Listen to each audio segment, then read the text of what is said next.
Good morning, જય શ્રી કૃષ્ણ મારા વિદ્યાર્થી મિત્રો. હવે આપણે ગઈકાલે ઇલિસ્ટ્રેશન નંબર 22 સ્ટાર્ટ કરેલો, એની અંદર આખી એની થિયરી સમજાવી દીધેલી હતી. હવે આપણે એક્ઝામ્પલ સ્ટાર્ટ કરીએ. બરાબર ધ્યાન આપજો. Illustration number 22. Bhavya and Shlok are partners in a firm sharing profit and loss in the ratio of 3:2. Balance sheet of their firm as on 31st March 17 is as under. Liability and assets.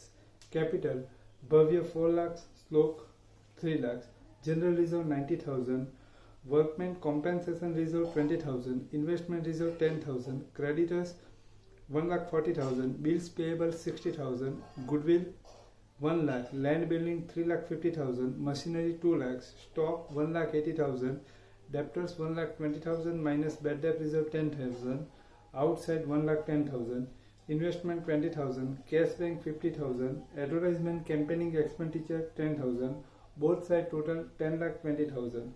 They admitted Ayush as a new partner on 1st April 17 on the following condition.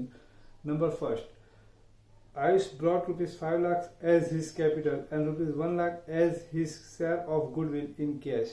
Value of land and building is to be increased by rupees 80,000. Value of machinery is to be reduced up to rupees 1,60,000. Provision for doubtful debt is to be kept 10% on debtors. Provision for outstanding repairing expense is to be made rupees 80,000. New profit and loss sharing ratio of all partners is to be kept at 2:1:2. From the above particulars, pass journal entries. Journal entries નું કઈ કામ નથી. Prepare revaluation account, partners capital account, cash bank account and balance sheet after admission. Here is revaluation account, partners capital account, cash bank account and balance sheet. Now first બધા સમની અંદર ધ્યાન રાખજો. આ સમની અંદર જે સ્ટેપ આપણે ફોલો કરીએ છીએ એ બધા સમની અંદર ફોલો કરવાના રહેશે. ઇવન બધા ચેપ્ટરોની ચેપ્ટર નંબર 5, 6, 7 બધામાં જ આ સ્ટેપ ફોલો કરવાના રહેશે. આનો એડવાન્ટેજ તમને આ 3 ચેપ્ટરોમાં તો મળશે જ, પણ આગળ 3 વર્ષોમાં પણ મળશે. ફર્સ્ટ સ્ટેપ શું છે? એનાલિસિસ. પહેલા આપણે એનાલિસિસ કરી લેવાનું બેલેન્સ શીટનું, રાઈટ? તો બેલેન્સ શીટનું એનાલિસિસ કરી દઈએ. First liability side. લાયબિલિટી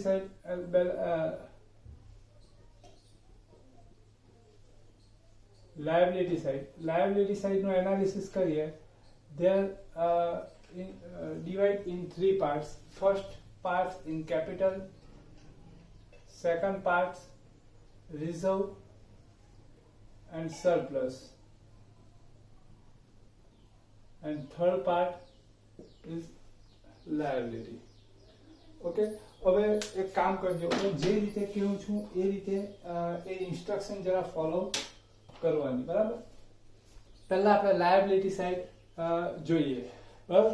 હવે પછી દરરોજ જ્યારે પણ તમે બેલેન્સ શીટ જો ત્યારે તમારા માઇન્ડમાં આવી જવું જોઈએ લાયબિલિટી સાઇડ આવે એટલે they are divide in 3 parts. 3 પાર્ટની અંદર ડિવાઈડ થાય છે. પહેલો વિચાર એ આવી જવો જોઈએ. It is compulsory. હવે જો લાયબિલિટી સાઇડ બધી ઇન્ફોર્મેશન જે રિઝર્વ ને સરપ્લસ હશે એના પર આપણે માર્ક કરી દઈશું, બરાબર? ફર્સ્ટ કેપિટલ ભવ્ય અને શ્લોક.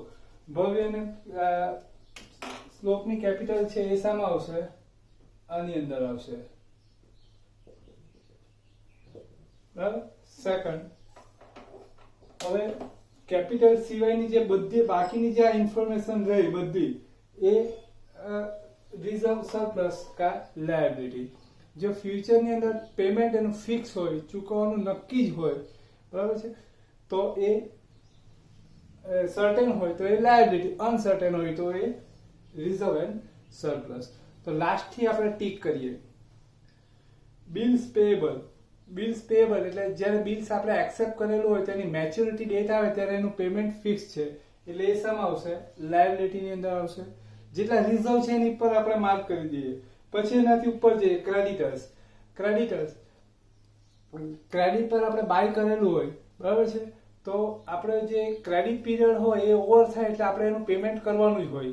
સો creditors become liability. Investment fluctuation reserve. Investment fluctuation એટલે ઇન્વેસ્ટમેન્ટની અંદર ફ્લક્ચ્યુએશન થાય. આ સાઈડ ઇન્વેસ્ટમેન્ટ બતાવેલું છે 20,000. સપોઝ ઇન્વેસ્ટમેન્ટ આજે શેર માર્કેટ ખુલ્યું છે, ઇન્વેસ્ટમેન્ટ ડાઉન થઈ જાય એટલું 10,000, તો આ બાજુ ટોટલ 10,000 ડાઉન થઈ જાય, તો A is equal to C plus R કરવા માટે આજે 10,000 આની અંદરથી ડાઉન થઈ જાય એટલું ફ્લક્ચ્યુએશન રિઝર્વ પણ ડાઉન થશે, એટલે બંને સાઈડનો ટોટલ સરખો થઈ જશે. બરાબર છે. એટલે આ રિઝર્વ શેના માટે રાખેલું? તો આ ઇન્વેસ્ટમેન્ટમાં ફ્લક્ચ્યુએશન આવે એના માટે. ફ્લક્ચ્યુએશન કેટલું આવશે એ બધું અનસર્ટેન છે. બરાબર છે, કંઈ નક્કી નથી, એટલે આનો યુઝ પણ નક્કી નથી, એટલે આ રિઝર્વ થશે, એટલે એના પર આપણે માર્ક કરી દીધું. Workmen compensation reserve, accident compensation reserve. Accident uncertain છે એટલે આનું પેમેન્ટ પણ અનસર્ટેન છે, એટલે આ પણ રિઝર્વ થશે, એટલે એના પર માર્ક કરી દઈએ. જનરલ રિઝર્વ એટલે અનએક્સપેક્ટેડ લાયબિલિટી હોય એને સર્વાઈવ કરવા માટે જે રિઝર્વ રાખેલું હોય એ જનરલ રિઝર્વ. અનએક્સપેક્ટેડ લાયબિલિટી, બરાબર છે, જે આપણે એક્સેપ્ટ નથી કરેલી, બરાબર છે, જે આપણે ધારેલી નથી તેવી લાયબિલિટી આવી જાય તો તેના માટેનું રિઝર્વ. તો અનએક્સપેક્ટેડ, બરાબર, ક્યારે આવશે નક્કી નથી, એટલે એનું પણ યુઝ નક્કી નથી, એટલે એ પણ શું થશે? રિઝર્વ થશે. બરાબર, એટલે આ રીતે ડિવાઈડ થઈ ગયું. બરાબર. હવે અસેટ સાઈડ આપણે દરેક વખત આ રીતે નથી કરવાનું, આ ફર્સ્ટ સમ છે એટલે બાકી બધા સમમાં આપણે આ રીતના માર્ક જ કરી દઈશું. બરાબર. હવે અસેટ સાઈડ આવીએ. પહેલા ગુડવિલ તો આપણે માર્ક કરી દઈએ. બરાબર ને, કારણ કે સ્ટેપ લખાવેલા પહેલું કેપિટલ, તો તે તો આજે આવી ગઈ. પછી રિઝર્વ સરપ્લસ ને રિઝર્વ સરપ્લસ ફિક્સિશિયસ અસેટ્સ ને ગુડવિલ આપણે શેર કરવાનું. બરાબર, તો ગુડવિલ પર માર્ક કરી દીધું. હવે ગુડવિલ સિવાયની બધી જે અસેટ છે એ રિયલ અસેટ્સ ઓર ફિક્સિશિયસ અસેટ્સ, તો એને આપણે બે પાર્ટની અંદર ડિવાઈડ કરી દઈએ, રિયલ ને ફિક્સિશિયસ અસેટ. ઓકે, હવે જોયા કરજો રિયલ અને ફિક્સિશિયસ અસેટ્સ, જેને આપણે કેશની અંદર કન્વર્ટ કરી શકીએ રિયલ, કેશની અંદર કન્વર્ટ નહીં થશે એ ફિક્સિશિયસ. લેન્ડ બિલ્ડિંગ આપણે સેલ કરીએ એટલે કેશની અંદર કન્વર્ટ થશે એટલે રિયલ અસેટ્સ. મશીનરી આપણે બાય કે સેલ કરી શકીએ અને વેચી દઈએ એટલે કેશની અંદર કન્વર્ટ થશે એટલે રિયલ અસેટ્સ. સ્ટોકને પણ આપણે વેચી શકીએ એટલે રિયલ અસેટ્સ. ડેપ્ટર્સ આપણે ઉઘરાણી કરી લઈએ, પૈસા રિસીવ કરી લઈએ એટલે એ કેશની અંદર કન્વર્ટ થશે એટલે રિયલ અસેટ્સ. ઇન્વેસ્ટમેન્ટ આપણે સેલ કરી શકીએ એટલે real assets. Cash bank real assets. Advertisement campaigning expenditure એને આપણે બાય કે સેલ નહીં કરી શકીએ. ઓકે, એટલે એ ફિક્સિશિયસ અસેટ, એટલે એના પર પણ ટીક કરી દીધું. એટલે આ રીતના આપણે માર્ક કરી દીધું. માર્ક શાના પર કર્યું? Reserve surplus, goodwill and fictitious assets. બરાબર, આના પર માર્ક કરી દીધું. એટલે સેકન્ડ સ્ટેપ જે લખાવેલું હતું ને કે એને શેર કરી દેવાનું, તો એ હવે માર્ક કરેલું છે એ ઇઝીલી શેર થઈ જશે. બરાબર, એટલે ફર્સ્ટ રાઉન્ડ આપણો પૂરો થયો. ફર્સ્ટ સ્ટેપ એનાલિસિસ આવી ગયું. હવે આપણે સમ સ્ટાર્ટ કરીએ. બરાબર, પેલા જે એક્શન બધા લખાવેલા હતા સ્ટેપ, એ સ્ટેપ પહેલા આપણે એનાલિસિસ કરવાનું, પછી બધા સ્ટેપ ફોલો કરવાના. હવે સ્ટેપ ફોલો કરીએ. પહેલું શું છે? કેપિટલ બેલેન્સ લખી દેવાનું. તો કેપિટલ બેલેન્સ ડેબિટ સાઇડ છે એટલે પાર્ટનર્સ કેપિટલ એકાઉન્ટમાં credit side by balance broke down 4 lakh and 3 lakh. પછી second step reserve surplus, fictitious assets અને ગુડવિલ આપણે પાર્ટનર્સને શેર કરી દેવાની. બરાબર, તો પહેલા રિઝર્વ સરપ્લસ આપણે માર્ક કરેલા છે એ શેર કરી દઈએ. બરાબર, પણ રિઝર્વ સરપ્લસ શેર કરતી વખતે ધ્યાન રાખવાનું કે બે રિઝર્વ, એક workmen compensation reserve and investment fluctuation reserve, જો એને એડજસ્ટમેન્ટ આપેલા હોય તો જોવાનું. જો એડજસ્ટમેન્ટ નહીં આપેલા હોય તો આપણે ડાયરેક્ટલી એને શેર કરી દેવાનું. પણ જો એડજસ્ટમેન્ટ આપેલા હોય તો એડજસ્ટમેન્ટની અમાઉન્ટ પહેલા લખવાની લાયબિલિટી સાઈડ, પછી જે વધે તો પાર્ટનર્સને શેર કરવાનું અને જો ઘટે તો રીવેલ્યુએશન એકાઉન્ટમાં નાખી દેવાનું. આટલું એક સેન્ટેન્સ તમારું વારંવાર બોલતા રહીશ, એ ધ્યાન તમારે રાખવાનું રહેશે. એ ધ્યાન નહીં રાખશો તો પછી તમારે આ એનો જે ચાર્ટ છે આખો મોડે કરવો પડશે. પેજ નંબર 180 and 182 એ પર જે છે આખું તૈયાર કરવું પડશે. એની જગ્યાએ જરાક બે ત્રણ સમ મારા પર બરાબર ધ્યાન આપો તો આરામથી એ નીકળી જશે. તો હવે આપણે રિઝર્વ શેર કરીએ, બરાબર. જનરલ રિઝર્વ ડેબિટ સાઈડ છે એટલે અહીંયા ક્રેડિટ સાઈડ આવશે. શેર કરીએ પાર્ટનર્સને. ઇન શોર્ટ આપણે માર્ક કરેલી જે ઇન્ફોર્મેશન છે એ બધી શેર કરી દેવાની પાર્ટનર્સને. હવે આ ઓલ્ડ પાર્ટનર્સને શેર થશે. Old proportion 3:2. 90,000 છે એટલે 54,000 and 36,000 ઓલ્ડ પાર્ટનર્સને શેર થશે. કારણ કે આ રિઝર્વની આપણે થિયરી જોઈ ગયા હતા કે રિઝર્વ કેવી રીતના ક્રિએટ થાય. તો ઓલ્ડ પાર્ટનર એના પ્રોફિટનો સેક્રિફાઈસ કરે ત્યારે આને રિઝર્વ ક્રિએટ થશે. તમને આખી થિયરી સમજાવી હતી કે આખું ફોર્મનું ડિઝાઇન કરીને કે પાર્ટનર્સ એડ થાય એ વખતે ફોર્મની અંદર 3 વસ્તુ હોય: એસેટ, લાયબિલિટી, રિઝર્વ, સરપ્લસ ને profit loss. Before admit partner admit થાય તે પહેલા રિઝર્વ ને સરપ્લસ છે એ પાર્ટનર્સને શેર કરી દેવાનું હોય. કારણ કે આ જે રિઝર્વ ને સરપ્લસ એ ઓલ્ડ પાર્ટનર એના પ્રોફિટનો સેક્રિફાઈસ કરીને ક્રિએટ કરેલું હોય. હવે એને જો નહીં શેર કરીએ તો શું થશે? એની અંદર પણ પેલાની પાર્ટનરશિપ આવી જશે, બરાબર. એટલે એને શેર કરી દેવાનું. Second, workmen compensation reserve. આમાં જોયું વર્કમેન કોમ્પેન્સેશન રિઝર્વ ને ઇન્વેસ્ટમેન્ટ ફ્લક્ચ્યુએશન રિઝર્વ, એ સિવાયના જેટલા રિઝર્વ છે એ બધા ડાયરેક્ટલી આ જે રીતના જનરલ રિઝર્વ શેર કર્યું ને એ રીતના શેર કરી દેવાનું. પણ ઇન્વેસ્ટમેન્ટ ફ્લક્ચ્યુએશન રિઝર્વ ને વર્કમેન કોમ્પેન્સેશન રિઝર્વ એ બેની અંદર આપણે ખાસ જોવાનું. એના એડજસ્ટમેન્ટ આપેલા હોય તો પહેલા એડજસ્ટમેન્ટ સોલ્વ કરવાના, પછી એને શેર કરવાનું. ને એડજસ્ટમેન્ટ નહીં હોય તો ડાયરેક્ટ જનરલ રિઝર્વની જેમ શેર કરી દેવાનું. તો આમાં જો વર્કમેન એક્સિડન્ટ કોમ્પેન્સેશન રિઝર્વનું કોઈ એડજસ્ટમેન્ટ છે આમાં નથી એટલે આને નોર્મલી આ રીતના શેર કરી દઈએ by workmen compensation reserve 3:2.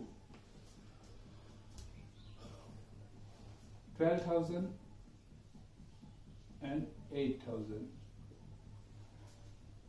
Investment fluctuation reserve એમાં પણ જોવાનું ઇન્વેસ્ટમેન્ટ એડજસ્ટમેન્ટ છે. જો એડજસ્ટમેન્ટ નહીં હોય તો ડાયરેક્ટલી આપણે શેર કરી દેવાનું. તો એડજસ્ટમેન્ટ છે એનો, ઇન્વેસ્ટમેન્ટનો નથી એટલે એને પણ આપણે ડાયરેક્ટ શેર કરી દઈએ by investment reserve 3:2 means 6,000 and 4,000. Okay. હવે એસેટ સાઈડ લાયબિલિટી સાઈડ જેટલી આપણે ઇન્ફોર્મેશન માર્ક કરેલી છે એટલા બધા રિઝર્વ છે ને એ બધા શેર થઈ ગયા. હવે એસેટ સાઈડ આવીએ. એસેટ સાઈડ માર્ક કરેલી છે એ ઇન્ફોર્મેશન આપણે શેર કરી દઈએ. ગુડવિલ ને ફિક્સિસ એસેટ. પહેલા ગુડવિલ શેર કરીએ. ગુડવિલ ક્રેડિટ સાઈડ છે એટલે debit side to goodwill account 3:2 60,000 and 40,000. આપણે પેલા શોર્ટ સમમાં જોયું હતું ને કે ઓલ્ડ જે ગુડવિલ હોય એ ઓલ્ડ પાર્ટનર્સને શેર કરી દેવાની. તો એની આપણે જર્નલ લખેલી હતી, તમને ખ્યાલ હોય તો, કે ગુડવિલ આઉટ થશે એટલે ગુડવિલ અકાઉન્ટ ક્રેડિટ થશે અને પાર્ટનર્સ અકાઉન્ટ ડેબિટ થશે.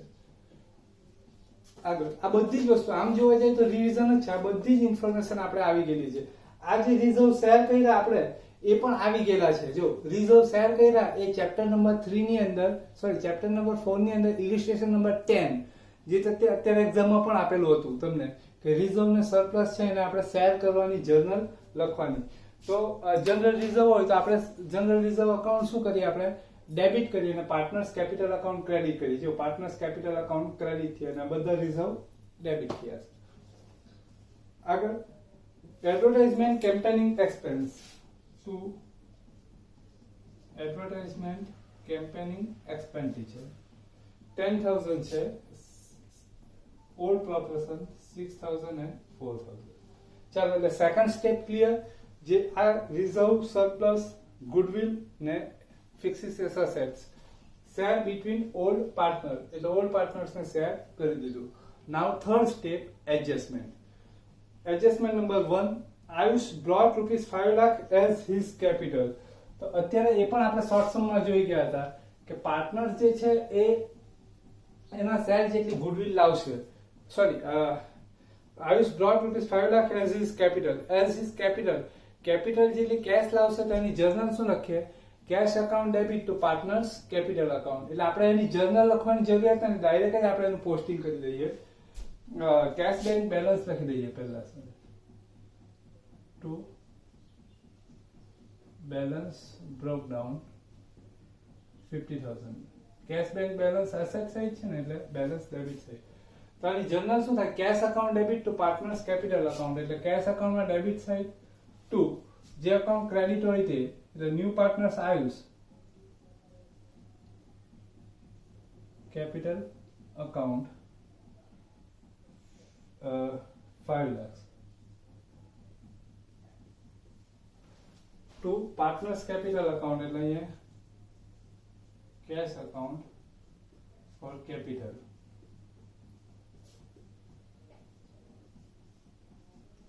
5 lakhs. Okay, next, and rupees 1 lakh as his capital, as his share of goodwill in cash. એટલે એઝ અ ગુડવિલ કેશ જે લાવશે એની જનરલ આપણે શું લખીએ? Cash account debit to premium for goodwill account and premium for goodwill to partners capital. હવે આપણે premium for goodwill account debit credit થાય એટલે એને આપણે કેન્સલ કરી નાખીએ.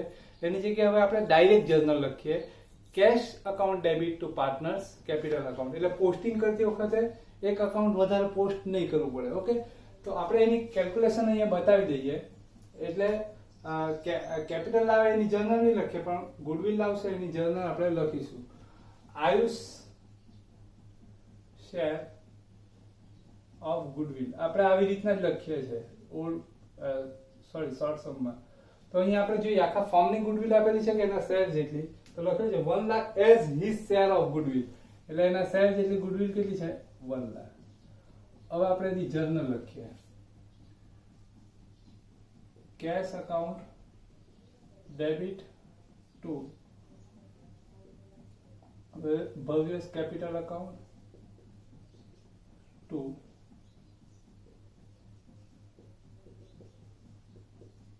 capital account 1 lakh share in sacrifice. Okay, હવે જો સેક્રિફાઈસ આવ્યું બરાબર. સેક્રિફાઈસ જોઈએ એટલે હવે આપણે પેલું જે પહેલા લખાવેલું હતું તે તમને કે sacrifice is mention or not mention. તો અહીંયા સેક્રિફાઈસ મેન્શન છે કે નથી? Sacrifice is not mention. So we have two option, first note and second one old proportion minus new proportion. Okay, new proportion is mention. Yes, new proportion is mention. New proportion mention નહીં હોય તો આપણે note લખી દઈએ, પણ new proportion mention છે. So we can find a sacrifice old share minus new share. Sacrifice is equal to old share minus new share. Old share 3 raised to 2. So 3 divided by 5, 1 by 5, 15, 10, 25, 5 by 25. Slope 2 by 5, 1 by 5, 10, 5, 25, 5 by 25. Bhavya raised to slope 5 by 25, 5 by 25. So 1 raised to 1. 50,000, 50,000. Cash account debit એટલે debit side જે account credit હોય તે capital account for goodwill 50,000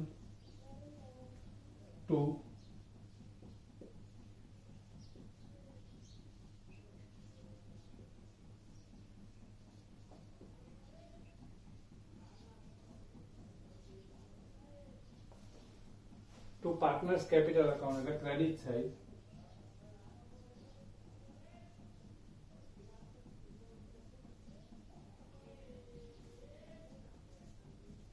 50,000, 50,000. Next બરાબર.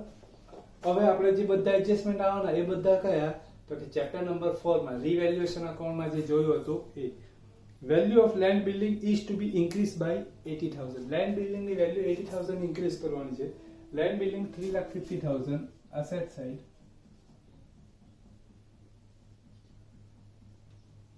3,50,000 plus increase 80,000, so 4,30,000. Land building asset increase થશે એટલે profit થશે એટલે second entry credit side of revaluation account by land building account 80,000. Next, value of machinery is to be reduced up to 1,60,000. એટલે reduce કરીને ક્યાં સુધી લાવી દેવાની 1,60,000. Now present machinery value in balance sheet 2 lakhs, reduce up to 1,60,000, so decrease by 40,000. Machinery 2 lakhs minus decrease 40,000, so outside 1,60,000. Machinery decrease, so loss, the debit side of revaluation account to machinery account 40,000. Next, provision for doubtful debt is to be kept 10% on debtors. Debtors asset side, debtors આપણે 1,20,000 પર provision થશે, 1,10,000 પર થશે તો આપણે 2 times provision થશે, 2 times provision નહીં થશે, એક જ વખત પ્રોવિઝન થાય, બે વખત થાય રોંગ થાય, તો 1,20,000 પર bad debt reserve 12,000, 10 bad debt reserve, debtors decrease થશે એટલે loss થશે, bad debt reserve account. હવે આમાં જોવાનું ન્યુ માંથી ઓલ્ડ માઇનસ કરવાનું, new provision 12,000, old provision balance sheet માં છે 10,000, 2,000. ન્યુ માંથી ઓલ્ડ બાદ કરો, ન્યુ ને ઓલ્ડ ભૂલ નહીં થાય, ઓલ્ડ માંથી ન્યુ માઇનસ કરશો તો માઇનસ આવશે એટલે એન્ટ્રી આ બાજુ જતી જશે. Provision for outstanding repairing expense is to be made rupees 8,000. Outstanding expense any provision करवानी. Outstanding expense is a personal account and payable amount, so liability side first of capital account. Capital account Bhavya, Slow, now Ayush. Ayush capital આપે છે ને, introduce કરે છે ને, એટલે હવે આયુષની પણ કેપિટલ આવશે. આઉટસ્ટેન્ડિંગ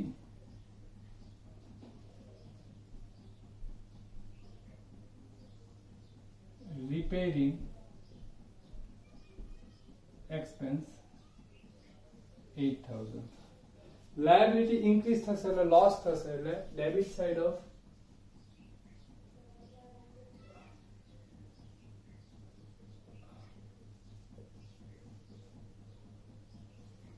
next,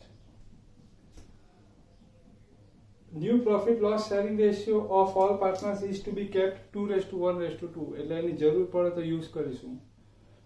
હવે એડજસ્ટમેન્ટ પતી ગયા એટલે છેલ્લે બેલેન્સ શીટની અંદર જે બાકી ઇન્ફોર્મેશન હોય એ લખી દેવાની. કેપિટલ આવી ગયું, સોરી કેપિટલ આવી ગયું, જનરલ રિઝર્વ આવી ગયું, વર્કમેન કોમ્પેન્સેશન રિઝર્વ આવી ગયું, ઇન્વેસ્ટમેન્ટ રિઝર્વ આવી ગયું, ક્રેડિટર્સ બાકી છે, creditors 1,40,000, bills payable બાકી છે, bills payable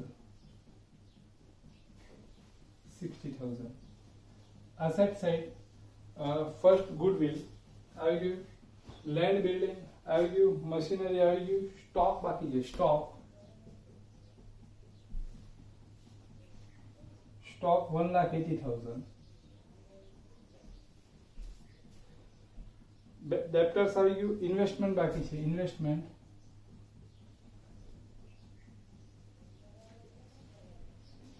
20,000. cash bank balance આવી ગયું, advertisement campaigning expense આવી ગયું. હવે આપણે ક્લોઝ કરીએ. first revaluation account 80,000 total,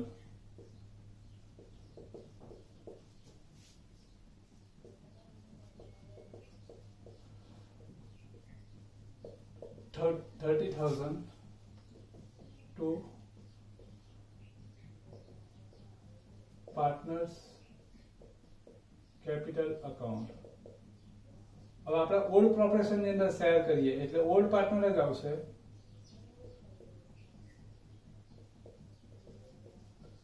$18,000 and $12,000 by revaluation account.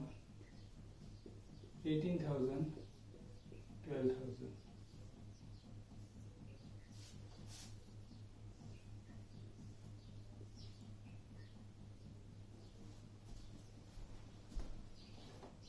$5,40,000, 5,40,000. Difference આવશે 4,74,000 to balance carry forward. 4,10,000, 4,10,000, 3,66,000, 5 lakhs,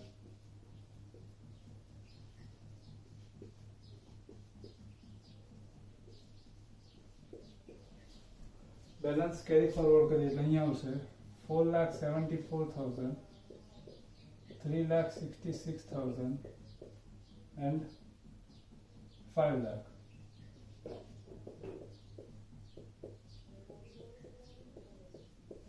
$13,40,000, 6,50,000, 6,50,000 by balance carry forward 6,50,000. Cash bank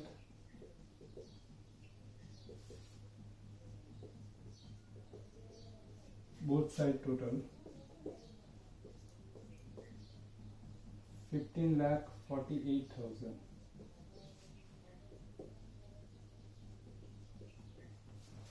Now sum is over.